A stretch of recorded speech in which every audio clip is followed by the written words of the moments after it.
As the title of this presentation suggests, this presentation will walk you through a sample OneOme RightMed report so that you can familiarize yourself with what the reports look like and how to interpret certain aspects of the report before you go into using them with patients.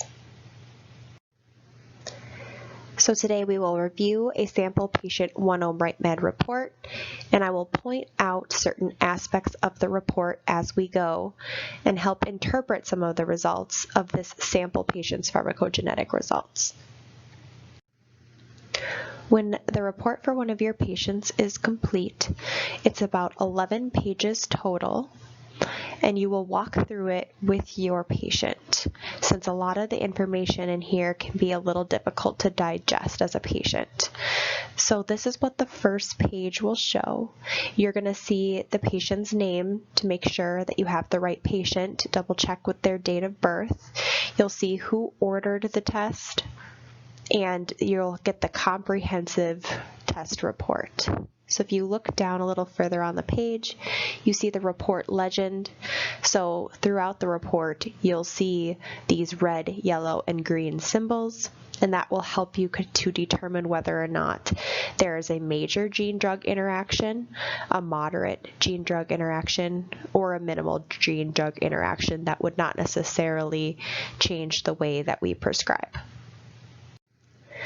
A bit further down on that first page of the report is an icon legend. So these will also be icons that you will see throughout the remainder of the report. I've copied them onto the next page so I can show you what it will look like and where to find this information as you go through the report.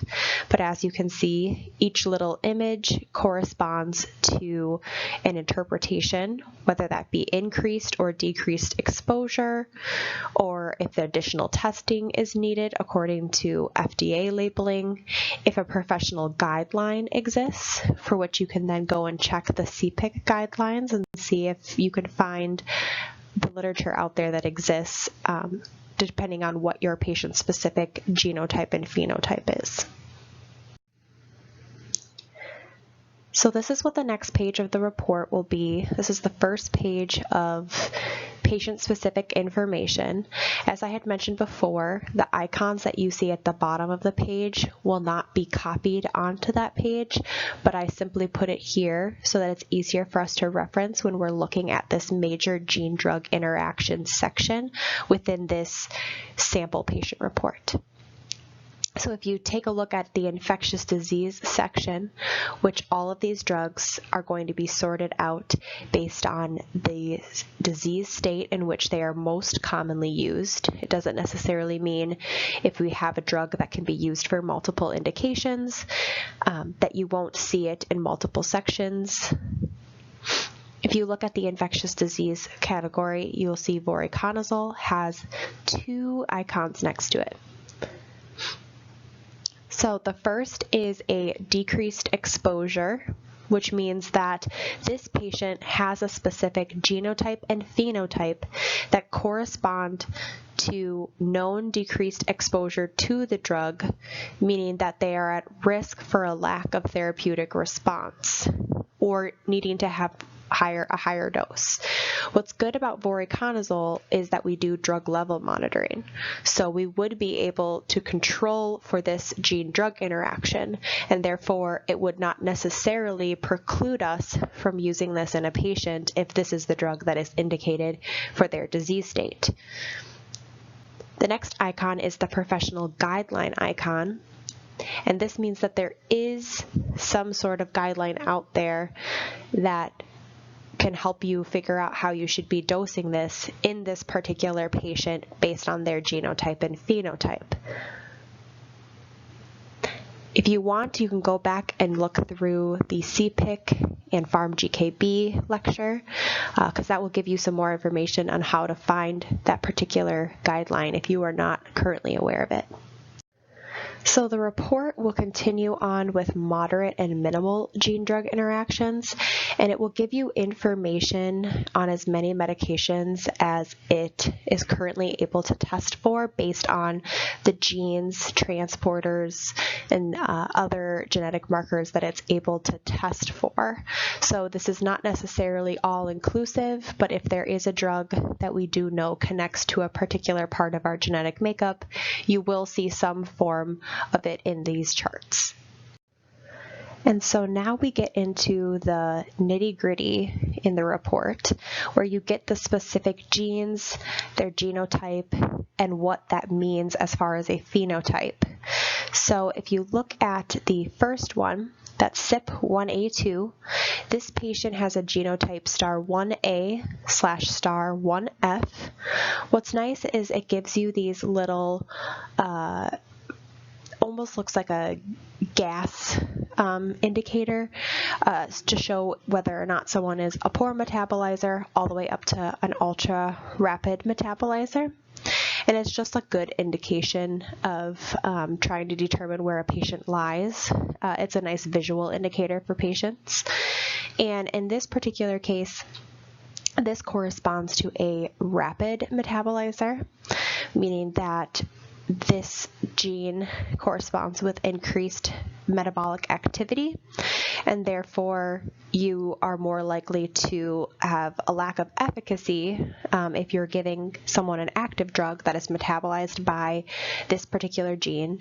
Something that is really common that metabolized by CYP1A2 is caffeine. And so it's actually very interesting in that a rapid genotype in the CYP1A2 is very, very common, especially in Caucasians. It affects more than a third of Caucasians, and there's some literature out there to support that even higher than up to like 70% of Caucasians have a rapid or ultra rapid metabolizer status for CYP1A2.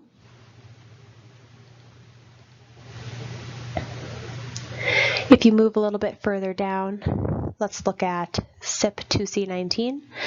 This patient has an ultra-rapid metabolizer status, star 17 duplicate for genotype, and this means that, as I had mentioned in CYP1A2, it's an increased activity.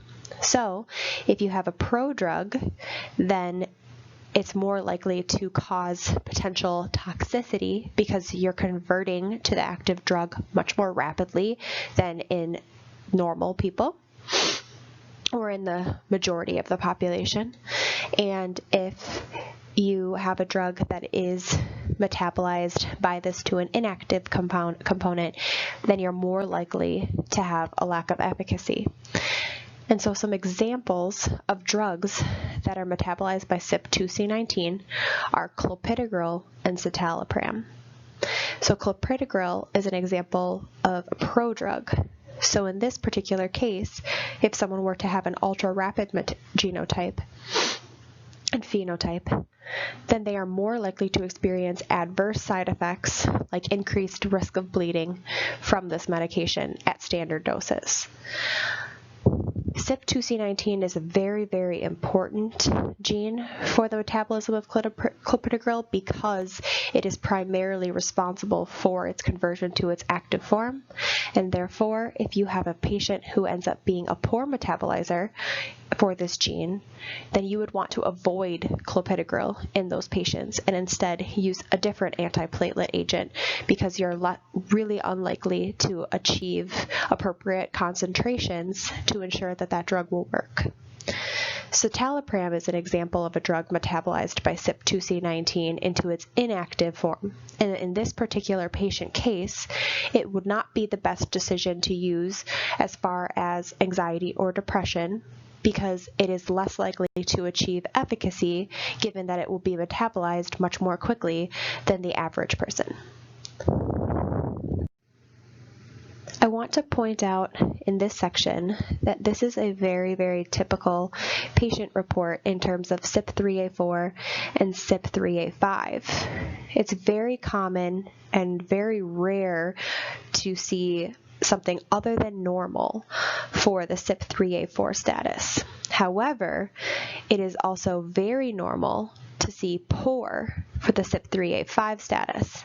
And so I specifically just wanted to reference that because normal dosing is likely indicated here because the majority of dosing guidelines have been established based on patients with poor metabolizer phenotype. And this is because the majority of patients are known to have a poor CYP3A5 genotype. So what you see here is not alarming, but if you were to see anything other than a poor metabolizer status, then you may want to consider the impact that that may have on particular medications. And then outside of just the CYP enzymes that are responsible for assisting with metabolizing of medications, you'll also see some transporter genes, such as at the bottom. And what's really nice is these summaries give you some explanation as to what that particular genotype would mean. So whether they have high COMT activity, it'll tell you what that entails, and if that is a component to how your medication will work or the disease state, then you can look into that on PharmGKB and get a little bit more information. So moving along, we get to another very important section as terms of drug dosing. You'll see the VKORC1 gene. That has a lot to do with warfarin dosing. And then you'll also see this warfarin response at the bottom. And so this takes in combination their CYP2C9 metabolizer status, as this is a very important step in the metabolism of warfarin, in addition to this VKORC1. And so it will tell you it'll look at both of these things together and tell you whether or not it believes that the patient would have an increased or decreased sensitivity to warfarin. And so in this particular case, the patient has an increased sensitivity to warfarin based on their genotype. And what's really great is there is this website called warfarindosing.org, and you can go to, there's a link to this in the Pharmacy Resource Center as well, and references the FDA labeling for dosing. And it will allow you to input all of the patient's information, their weight, their height, their genotype status for either of these things, and it'll take all of that into account when it's recommending a potential starting dose for warfarin. And this is what the end of the report looks like, and this is all of the very technical components of the test and the results.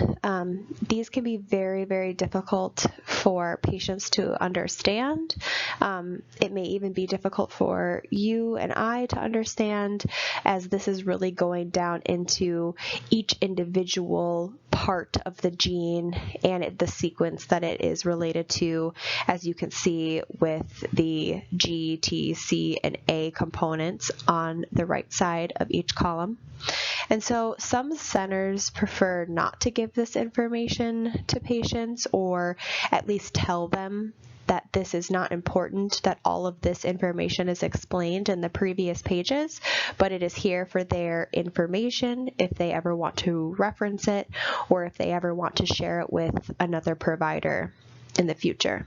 So this is not a section that I would spend a lot of time on, but it is good to know, especially since you would be able to theoretically look into more of the details on websites such as PharmGKB if you were curious about a specific section of the patient's genotype.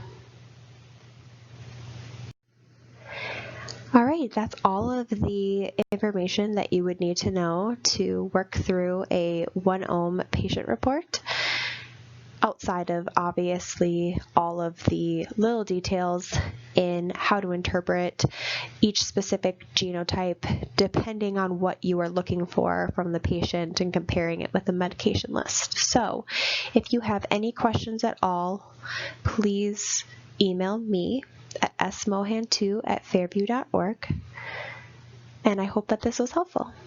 Thank you for listening.